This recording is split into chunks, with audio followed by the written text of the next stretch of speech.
Imagine choking down mouldy bread, gruel thick as porridge, and watery stews just to survive the next dawn. The crust crumbles under desperate fingers, mold spotting its surface, while tiny maggots writhe near the edges. An unsettling but common reality. This was the harsh sustenance of medieval life, where scarcity ruled and every morsel was fought for fiercely. Hunger sharpened the senses, yet the food offered little comfort, only the faintest hope to endure another day. It was a world where survival hinged not on feast, but on the grim necessity of making the most of what little the earth and storerooms could provide. Steam rises from a cracked clay bowl filled with greyish porridge, its thin texture a far cry from nourishment, but a daily staple nonetheless. Outside, lightning cracks across a storm-darkened sky, illuminating the silhouette of a distant castle, a stark reminder of power under siege. Within those walls and beyond, crises brewed. Famine, war, and disease loomed large. Tonight, we delve into these shocking meals that sustained medieval souls, barely enough to live on but enough to keep hope flickering against the gathering dark. The dawn breaks over a frozen village, frost clinging to the thick thatched roofs, while embers in a blackened hearth smoulder weakly, barely offering warmth against the biting cold. The pale morning light reveals charred logs, their smoke curling upward into a grey sky. The village lies silent, except for the whispering wind weaving through empty streets, the creak of weathered wood, and distant caws from crows perched on skeletal trees. This landscape is cold and desolate, a world shaped by hardship and scarcity. Alfwyn, a weary peasant woman, lifts a wooden ladle to her lips, grimacing at the thin, grey gruel it holds. Root shreds float in the murky liquid, while weevils drift on the surface, an unsettling reminder of scarcity. Her face tightens with exhaustion and resignation. This meager meal is not nourishment but survival, sustenance born from desperation, in a time when food was often scarce and hunger relentless. Nearby, Brother Cedric, a gaunt monk, whispers a quiet prayer as he forces down a dry crust of rye. At his feet, Alfwyn's children tug at her skirts, their bellies swollen with hunger. She steels herself for another spoonful, the weight of care heavy on her shoulders. Outside, the wind howls and a wagon wheel creaks over frozen ground. In this world, every bite was a battle. Bright supermarket aisles burst with colorful predecessor berries and exotic fruits, neatly arranged under fluorescent lights. Shoppers snap photos of avocado toast and smoothie bowls, sharing their meals on social media. A modern dietitian scrolls through an endless stream of glossy food images, analyzing trends and nutritional data. The average daily calorie intake in 14th century Europe hovered around 1,200 calories. Barely half of today's recommended 2,000 to 2,500 calories. Protein intake was even more starkly different, with peasants like Alfwyn consuming roughly 10 grams per day compared to modern averages of 50 grams. This split-screen comparison reveals a grey, thin gruel beside a vibrant smoothie bowl, a stale crust of bread facing off against an artisanal sourdough loaf. While today's world wastes food by the ton, medieval villagers risked death for every crumb. What fueled their resilience beyond sheer starvation? The frozen dawn reveals frost clinging stubbornly to thatched roofs as embers smoulder weakly in blackened hearths. The village remains silent, except for the crackling fire and biting wind weaving through empty lanes. Pale light illuminates frost-coated logs, the smoke rising faintly into the cold air. Whispering gusts mingle with the creak of aging wood and distant crows, setting a cold, desolate mood. Alfwyn lifts a wooden ladle toward her lips, grimacing at the thin grey gruel swirling with root shreds and weevils drifting atop the murky surface. Her face tightens with exhaustion and weariness. This meager meal offers sustenance born of desperation, barely enough to keep hunger at bay. Nearby, Brother Cedric, a gaunt monk, whispers a quiet prayer while forcing down a dry crust of rye. His thin hands clutch the bread with trembling resolve. At his feet, Alfwin's children tug at her skirts, their bellies swollen from hunger. She steels herself to take another spoonful, the weight of survival heavy upon her. Outside, the wind howls, and the creak of a wagon wheel cuts through the cold air. In this world, every bite was a battle. Medieval survival depended on resourceful, often revolting meals crafted from scarcity, superstition, and sheer ingenuity. Food was both lifeline and risk, a delicate balance between nourishment and danger. In a dim peasant hovel, a bare wooden table holds coarse, crumbly bread, a smoky stew thick with unidentifiable herbs, and rough spun pots containing watery broths. These meals tell stories of desperate invention, where every bite was a gamble in the fight to endure harsh winters and poor harvests. The combination of what was available land, what was believed necessary, shaped diets that were far from comforting, yet vital for survival. Archaeological chemistry now reveals hidden dangers lurking in common medieval foods. Lab technicians analyze residues from ancient pottery, uncovering molds that produced toxins, alkaloids from wild plants, mistaken for edible herbs, and other unseen hazards. Microscopic spores float on screens as nutritionists and toxicologists explain how these threats were unknowingly consumed, adding a layer of peril to everyday sustenance. Despite these risks, people relied on such food sources, adapting through trial, error, and tradition. This scientific insight deepens our understanding of the courage behind each meal. Our journey continues with immersive reenactments inside peasant hovels and monastery kitchens, where folk remedies, herbal brews, and inventive meat substitutes emerge as survival strategies. Monks brew herbal concoctions rich in healing properties, while peasants prepare meals blending bitter roots and dried grains to stretch scarce resources. Historians highlight this cultural and nutritional ingenuity, showing how communities navigated scarcity with ritual and knowledge. Brace yourself for a feast of horrors and a testament to the will to live.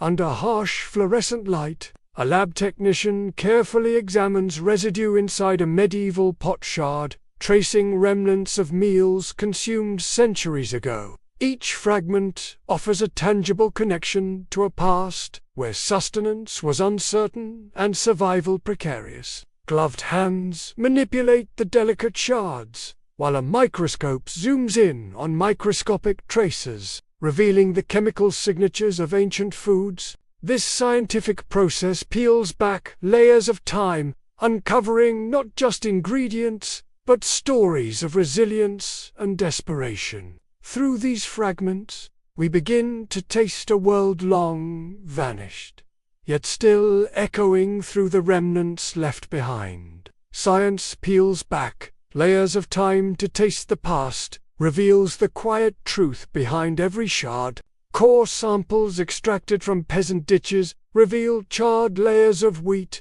barley, and pulses, offering a silent testimony to medieval farming practices. These darkened strata speak of fields tilled and crops harvested, of meals prepared and consumed under difficult conditions. Animated cross-sections of the soil expose these carbonized grains embedded deep within layers of earth, each layer marking a moment in time.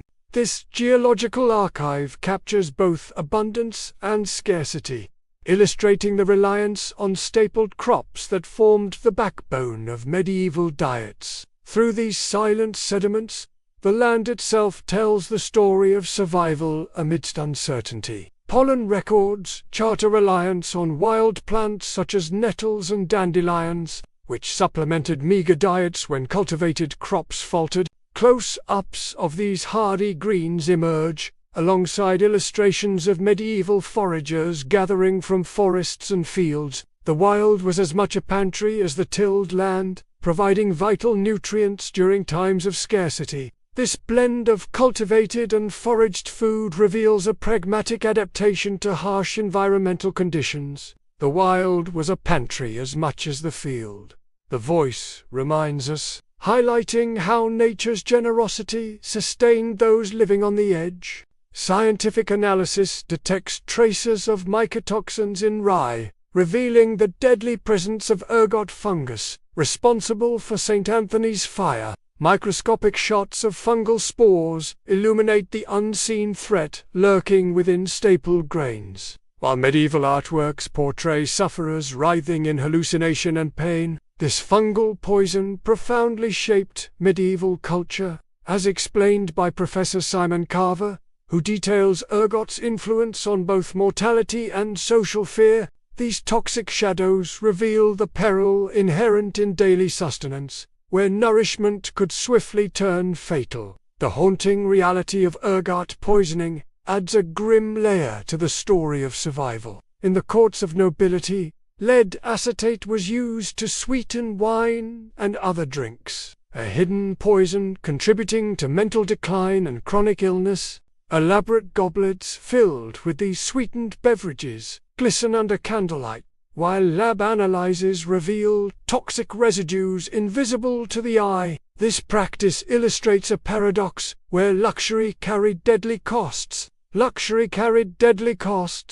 The narration confirms, highlighting how social status could exact a hidden price on health, compounding the risks faced by medieval societies. In stark contrast, peasants survived on skimmed animal fats, watery whey broth, and occasional salted fish. Rustic kitchens reveal rough bread soaking in thin broth, a simple diet born from necessity rather than choice. These foods provided minimal sustenance, but were crucial for endurance during lean seasons. The scene reflects a world where nourishment was sparse, yet every scrap counted in the struggle to survive. The austere fare underscores the vast gulf between social classes and the harsh realities endured by common folk. Monks adhered to strict fasting rules, subsisting on fish paste, almond milk, and sops, soaked in watered-down wine. Monastic kitchens bustle with quiet preparation of these simple,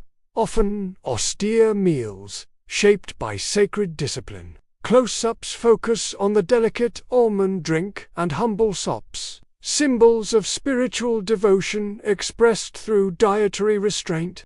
Sacred discipline shaped what was eaten, the narration explains, revealing how religious practice influenced not only belief but also daily sustenance in medieval life. The Great Famine of 1315 to 1317 brought widespread crop failure and mass starvation, devastating populations across Europe. Bleak fields lay barren under grey skies. Skeletal remains unearthed in mass graves speak to the scale of human loss. Faces etched with desperation and suffering reflect the catastrophic consequences of climatic and agricultural collapse. This period marks one of the darkest chapters in medieval history, where the tenuous balance between life and death was shattered by forces beyond human control. The famine's grip left scars on communities and cultures alike. As wells became contaminated during famines, communities turned to urban-fused puddle water, blending desperation with traditional folk medicine. Villagers collect murky water carefully, while herbal concoctions brew over fires, reflecting a mix of survival and healing practices. This intermingling of poison and cure highlights the fragile boundary between life-sustaining remedies and hazardous conditions. The voiceover reminds us, poison and cure intertwined, emphasizing how medieval people negotiated this precarious balance daily. Dr. Helena Marsh, a food historian, reflects on the era's harsh realities.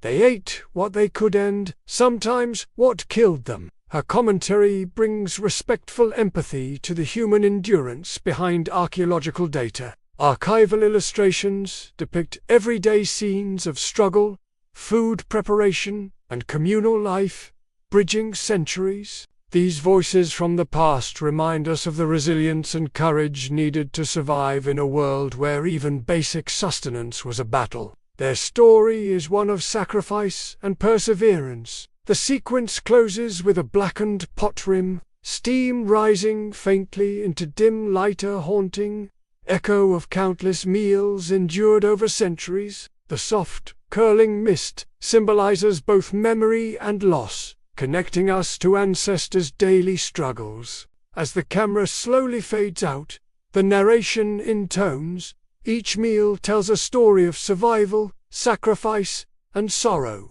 This final image anchors the historical narrative in the tangible, reminding us that history is carried not only in texts but in the very vessels that once held life. Dawn mist curls gently over tangled thatch roofs, softening the jagged outlines of the village. The morning light is pale and cold, casting a quiet haze over the silent homes. Villagers begin to emerge, their faces gaunt and hollow from hunger and hardship. Each step they take is slow, weighted by the strain of another day's struggle. Smoke rises faintly from a few struggling hearths, mixing with the crisp morning air. The village breathes a fragile life in this cold light, where survival hangs by a thread. The stillness is broken only by distant crows and the occasional creak of frostbound timber. This is a world shaped by scarcity, where every breath carries the chill of uncertainty and endurance. Alfwyn, the peasant mother, moves quietly among her family, distributing meager rolls of stale barley bread. The crust is hard, the inside dry and crumbly, barely enough to stave off hunger. Her worn hands tremble slightly as she breaks the brittle loaves, passing fragments to children whose eyes reflect longing and fatigue. The bread is coarse, lacking the richness of better times, but each crumb is a vital ration in this harsh world. Despite its inadequacy, this bread is a prayer whispered in flour and water, an offering for survival against relentless adversity. The muted sounds of her family's cautious eating mingle with the morning chill, a fragile ritual of endurance, etched into daily life. Young Ellen clutches her portion of barley bread tightly, hiding it beneath her threadbare tunic. She hopes to save it for later, a small comfort in a world of scarcity. But Sir Roland, the embattled knight, notices her furtive movements. His stern expression softens as he gently takes the bread from her hands and breaks it in two, sharing the piece with a kindness born of shared hardship. This quiet act of generosity momentarily bridges the divide between social ranks. Helen's eyes widen with surprise and gratitude, a flicker of warmth amid the cold. The broken bread symbolizes both scarcity and connection, fragile sustenance and fragile hope. Brother Cedric ladles thin broth from a worn pot, the steam rising in pale curls into the cold air. Small bones have been boiled down to extract every last trace of marrow, the only nourishment available for many. The liquid is murky, flavorless, but precious in its sustenance. Cedric moves among the villagers, pouring out small portions, each bowl stretched thin to feed as many as possible. This broth is a thread holding the community together, a lifeline despite its weakness. Its quiet warmth offers brief relief in a harsh day. Broth stretched thin to feed the many, the voice reminds us, underscoring the fragile balance of survival. Amid the bleakness, Brother Cedric slips a small piece of dried apple to Ellen, saved carefully from last season's harvest. The sweetness is rare and precious, a fleeting taste of better times. Ellen's hesitant fingers accept the gift, and for a moment, hope softens the edges of hunger. This small act holds great significance, a symbol of care and preservation amid scarcity. The The dried fruit connects past abundance to present need, embodying the resilience woven through this fragile existence. It is a rare comfort, a whisper of sweetness in a world dominated by As dusk settles, the village gathers for the evening meal, a nominal meat stew, composed mainly of turnips, leeks, and scraps of salted pork. The broth is thin, the ingredients sparse, but the ritual of sharing binds the community. Children cup their hands to drink from the communal bucket, faces lit by flickering candlelight. The stew nourishes more than the body. It sustains a shared spirit of endurance and resilience. Scarcity shapes not only what is eaten, but how the meal becomes a ceremony of survival. A quiet testament to the bonds holding this fragile village together in the face of relentless hardship. In the quiet of the evening,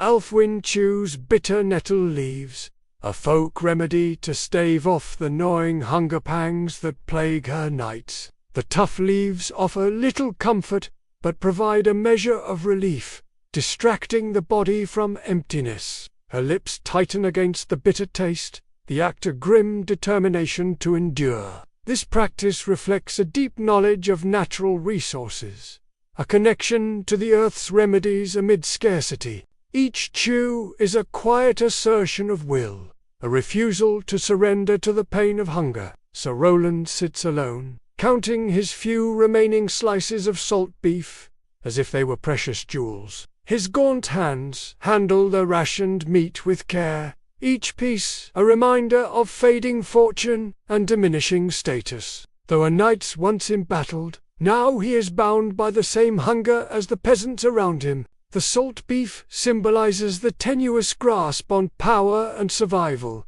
a fragile reserve against uncertain days. Even the powerful face hunger's relentless grip, humbled by forces beyond their control. Brother Cedric moves among the infirm pilgrims, gently ladling leftover gruel into worn bowls. His acts of mercy are small yet vital, offering sustenance to those weakest in the community. The dim light catches his serene face, revealing a compassion born of faith and necessity. In a world marked by scarcity, these moments of charity underscore the humanity that persists amid hardship. Cedric's presence is a quiet balm, a reminder that even in suffering, care endures. The village is filled with the sounds of survival, the squeak of leather pouches as supplies are checked, the sour tang of soured milk carried on the cold air, and the gurgle of distaste as thick gruel slides down reluctant throats. Faces contort in reaction to bitter tastes, the body protesting but forced to endure. These everyday sounds weave a sensory tapestry of hardship, echoing the struggle embedded in each breath and movement.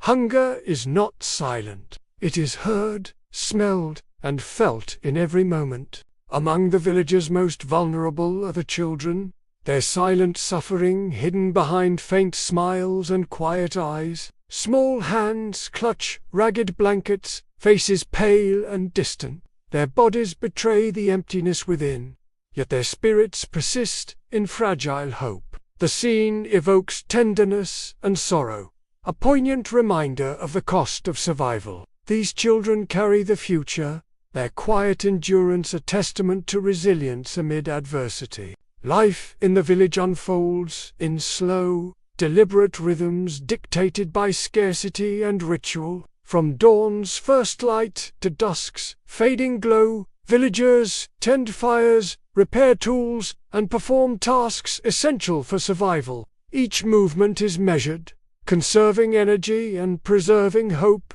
The daily cadence is marked by small, hard moments, breath by breath, step by step, holding together a fragile community. Life unfolded in small, hard moments, the narration observes, capturing the quiet strength of enduring routine. Despite the overwhelming hardship, Alfwyn's resolve remains fierce. Her face, illuminated by firelight, shows quiet determination as she plans for tomorrow, even while today strains her body and spirit.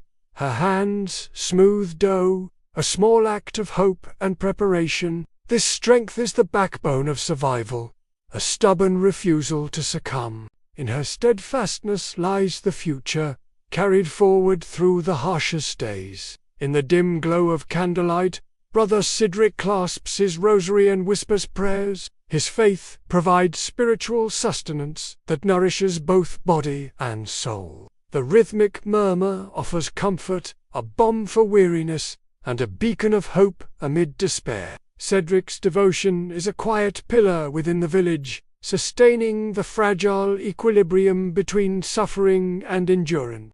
Sir Roland wrestles with his fading authority and weakening body as hunger tightens its grip. Sitting in shadow, his once commanding presence is diminished, and distant battle sounds fade into silence. His isolation reflects the collapse of status in the face of universal hardship. The burden of leadership weighs heavy, tempered now by the harsh reality of shared vulnerability. As night falls, Ellen clutches a single bone, her only spoon, close to her chest. Her face, lit softly by flickering candlelight, reveals weariness mingled with fragile hope. Eyes slowly close as she drifts into restless sleep, holding on to the promise of another day. In these smallest hands, the future flickers quietly, a delicate light amid the darkness. This tender moment closes the day's narrative, embodying resilience and the human will to endure.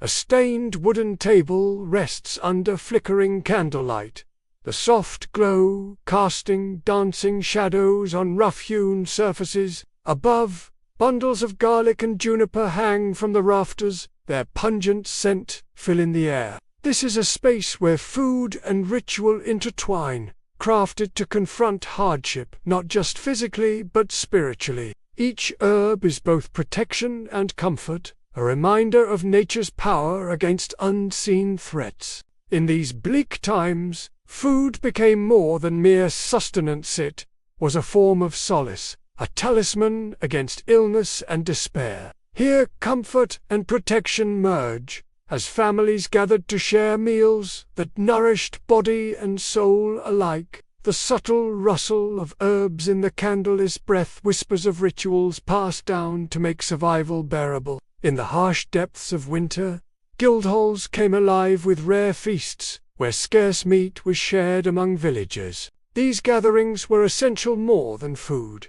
They were moments of solidarity that fortified social bonds weakened by scarcity. Around rough tables, hands passed bowls of stew and bread, laughter rising despite the cold outside. The communal meal became a statement of unity, a collective defiance against the hunger pressing in from the frozen landscape.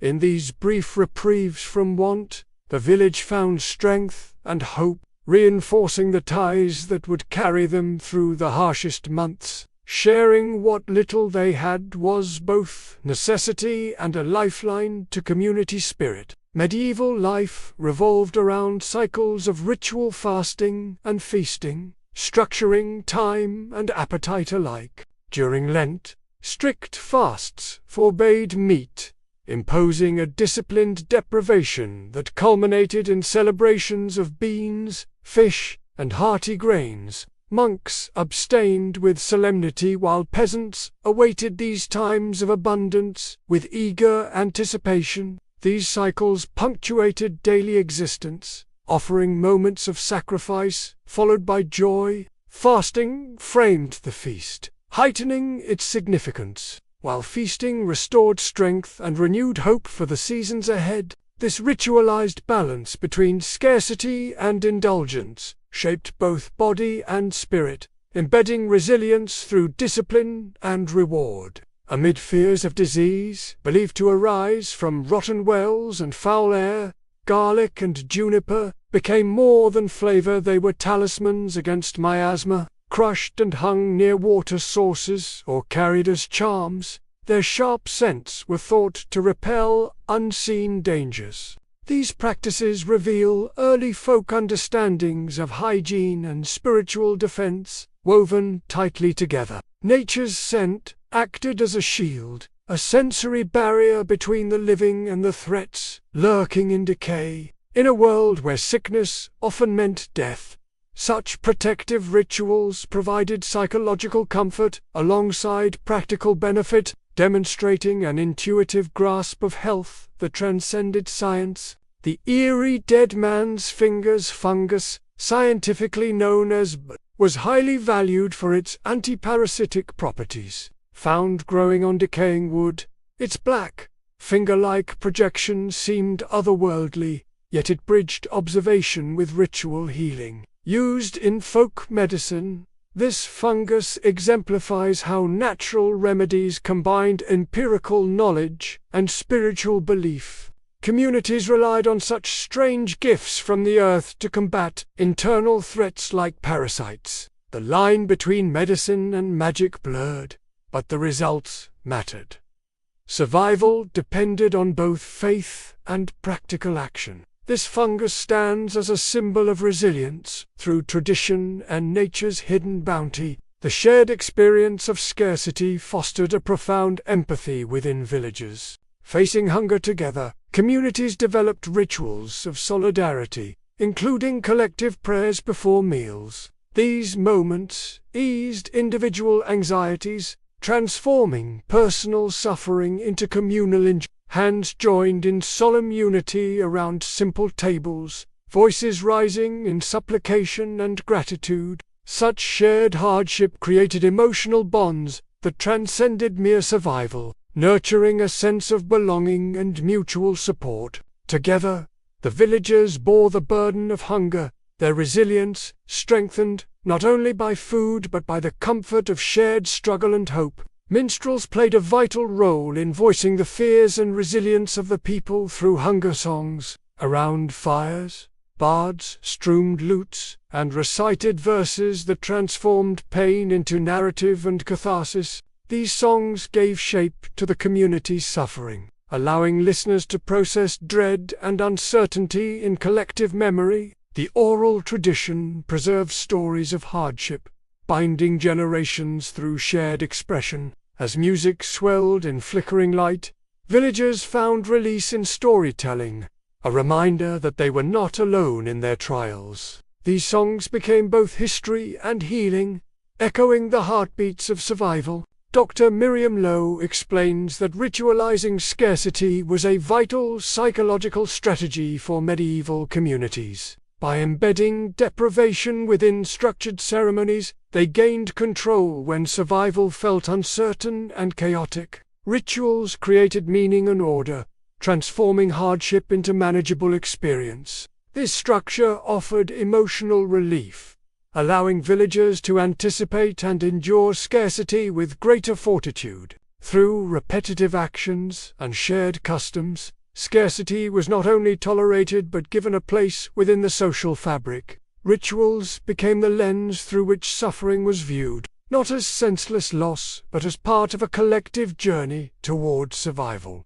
Meals served purposes beyond nutrition. They were acts of healing for body, spirit, and community. Sharing food in ritual settings fostered connection and reaffirmed social bonds, turning the act of eating into a form of care. Every loaf passed and every sip shared carried symbolic weight, reinforcing hope and resilience. This holistic view of food bridged the physical with the spiritual, offering comfort that extended beyond hunger. In these gatherings, nourishment was inseparable from ritual, sustaining not only life but the communal will to endure and thrive despite hardship.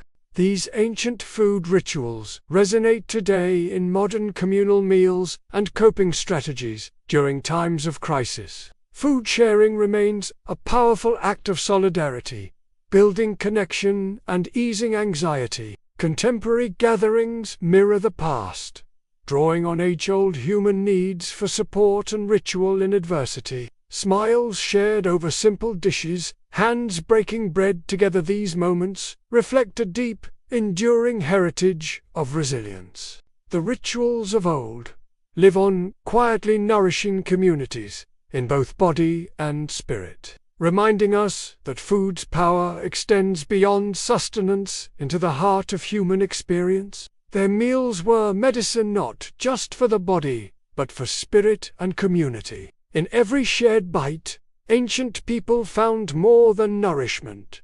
They found connection, meaning, and strength. Firelight glows softly on communal bread and mugs, framing the act of eating as a vital ritual of survival. These gatherings offered refuge from despair and a reaffirmation of life itself. Food transcended its physical purpose, becoming a sacred thread that wove together individuals into a resilient whole. In every meal, there was a story of endurance, a testament to the unyielding human spirit in the face of relentless hardship. An underground root cellar, carved deep into clay soil, holds the quiet secrets of medieval survival. Stone shelves line the cool, shadowed space, stacked high with jars of fermented cabbage, their cloudy contents a testament to long-practiced preservation.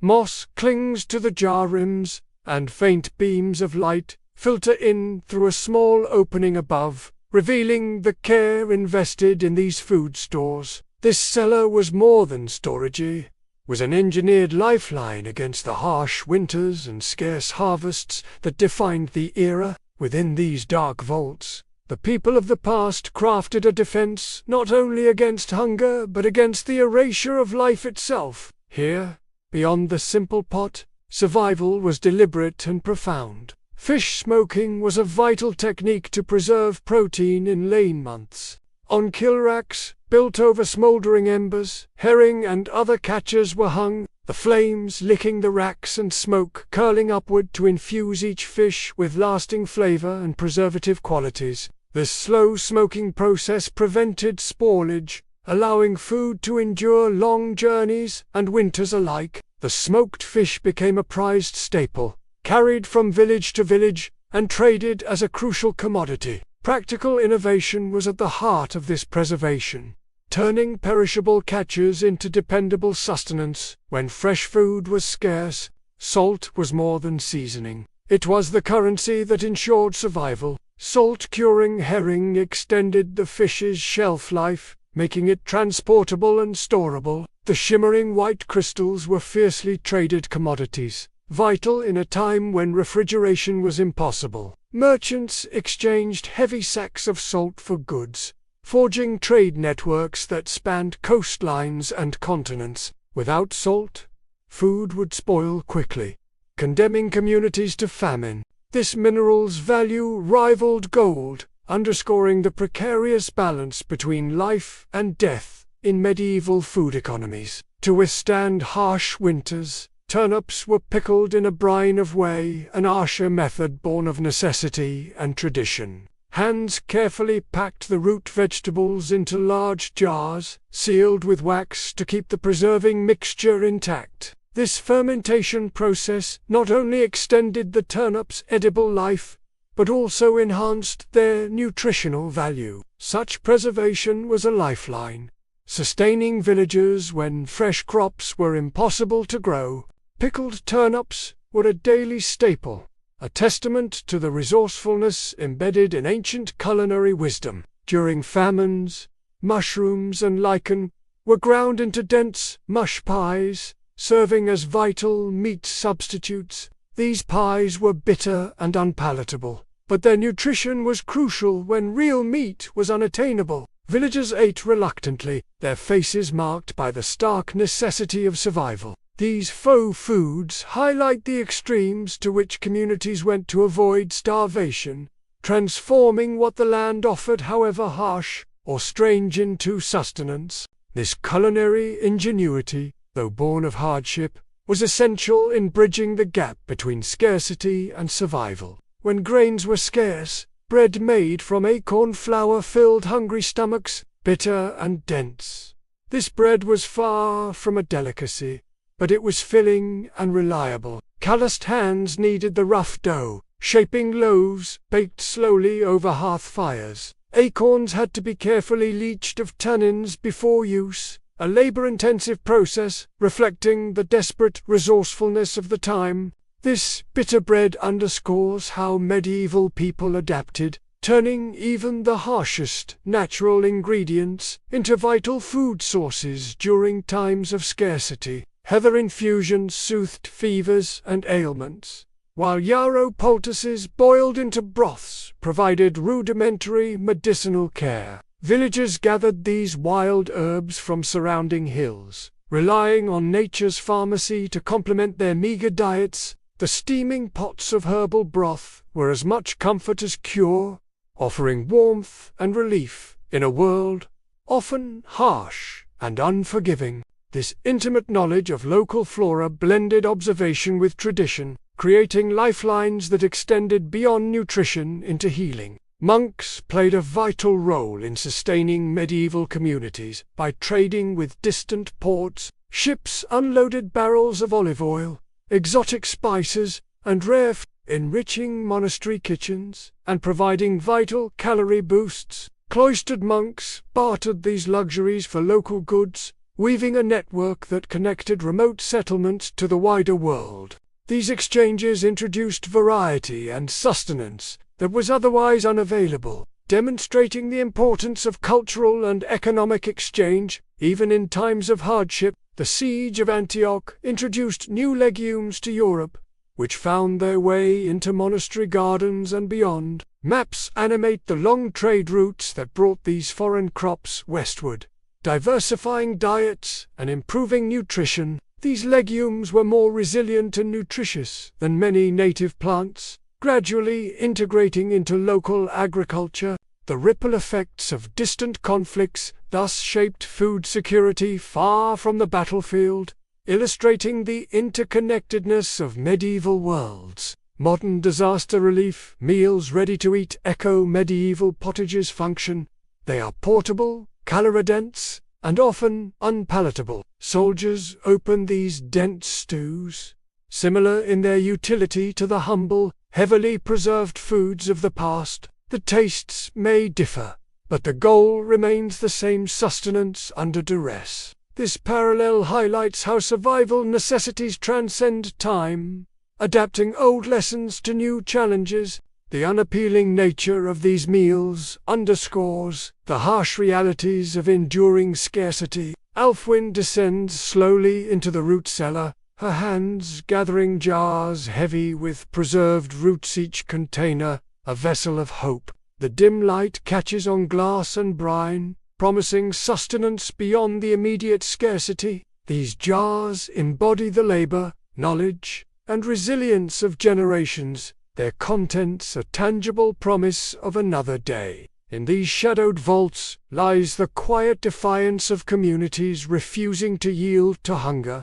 Here, survival is not just possible, it is engineered, preserved, and passed forward with care. In these jars lay the promise of another day. Empty supermarket shelves during crisis reveal a harsh truth.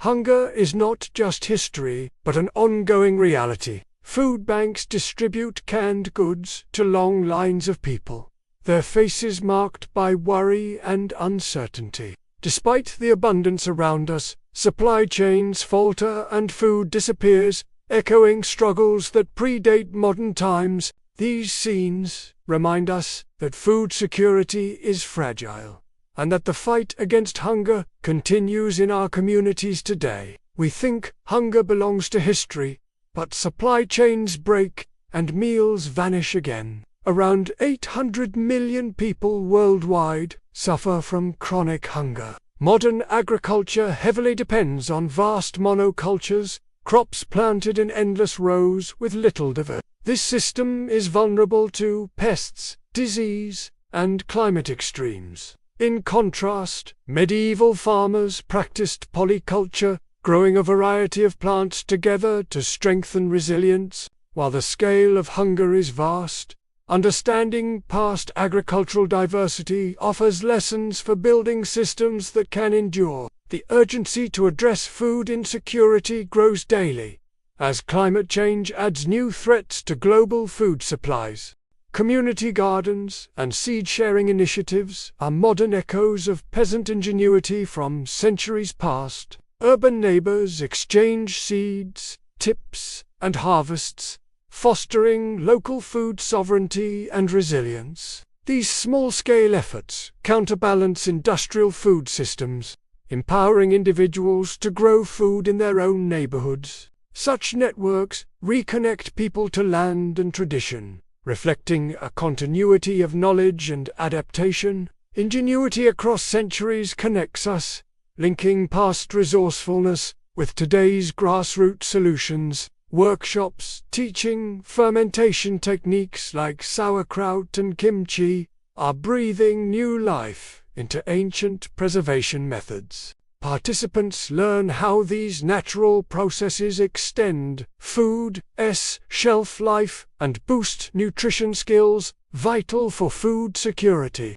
The bubbling jars and shared smiles in these sessions embody empowerment through tradition, a reclamation of knowledge lost or overlooked. This revival not only preserves flavors, but also strengthens communities by providing sustainable ways to cope with scarcity. Modern superfoods often receive attention for their health benefits, yet medieval diets relied heavily on wild greens like nettles and dandelions, rich in micronutrients. These greens provided essential vitamins and minerals, complementing sparse staples. Recognizing the value in nature's pantry offers insight into diverse, nutrient-rich diets that can be cultivated sustainably. Revisiting ancient food sources may help address modern nutritional challenges by reconnecting with time-tested, healthful plants. In medieval times, nothing was wasted. Root scraps became compost to enrich soil, while bones were boiled into nutrient-rich broth. Today, food waste is a global problem, yet reframing leftovers as valuable resources offers a path forward. Composting transforms scraps into life-giving soil, and bone broth sustains health. These practices, grounded in necessity, remind us that waste is luxury few could afford. Relearning these lessons could reduce modern waste and improve sustainability. Efforts to revive heritage grains like spelt and emmer reconnect modern agriculture with its historical roots. These ancient grains, diversified diets, and crop rotations, providing resilience against environmental stresses. Farmers harvesting heirloom varieties cultivate not just food, but cultural pride and agricultural knowledge. Growing these grains renews a connection to the land and the past, contributing to sustainable food futures rooted in tradition and biodiversity. Story circles, where families recount famine tales, build empathy and reinforce cultural memory around food. These gatherings, often around fires or tables, transform hardship into shared narrative and strength. By voicing experiences of scarcity, communities nurture bonds and pass lessons across generations. Memory nourishes community, sustaining not only bodies, but the social fabric essential for resilience. Understanding the struggles of those who came before deepens our responsibility to ensure food never again becomes a luxury. Volunteers pack food boxes and community kitchens bustle with activity, embodying collective care and commitment. This awareness calls us to act toward equity, sustainability, and preparedness. Food security is a shared challenge, demanding ongoing effort, guided by lessons etched in history and lived experience. Ellen's modern descendant tends a garden of heirloom beans, symbolizing a continuity that spans centuries. Volunteers distribute food in boxes, while children eagerly taste fermented vegetables, embodying a hopeful circle of renewal. Hands planting seeds, faces alight with joy. These moments illustrate how past struggles feed our understanding and shape our future. Their struggle feeds our understanding, our future. Dawn breaks gently over Alfwin's modest cottage, now transformed by time and care. The once bare hearth is surrounded by baskets overflowing with vibrant heirloom vegetables, turnips, cabbages, in hues of orange, purple, and green, Soft morning light spills through the window, illuminating tender shoots and leaves that speak of resilience. Where hunger once gripped the household, now hope takes root. Alfwin's careful hands tend the garden's gifts, nurturing not just plants, but the promise of renewal. This journey from gruel that nearly claimed lives to gardens that might sustain futures comes full circle, reminding us how far survival and ingenuity can carry a people. Alfwin's weathered hands break brittle, stale bread once shared in desperation.